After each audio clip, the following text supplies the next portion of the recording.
Hello, I'm Rees and I'm the owner of Gwening Gruffydd, and we are a honey company based here in West Wales.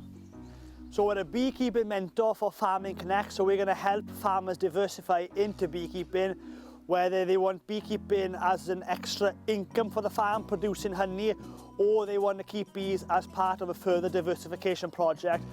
More importantly and more relevantly, we are to teach farmers to keep honeybees and more than likely to produce their own honey crop.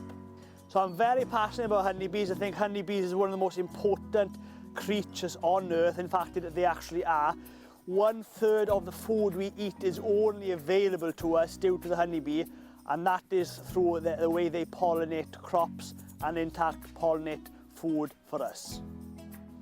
If you're thinking about starting keeping bees and you're just not sure, I would say give it a go. Have a look on YouTube, read some books. There's so much content out there now, free content, where all that didn't exist when I started keeping bees.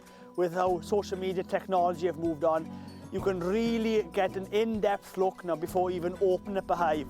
Do that, and if it's still something that you want to do, then give Farming Connect a call and maybe I can help you get into it.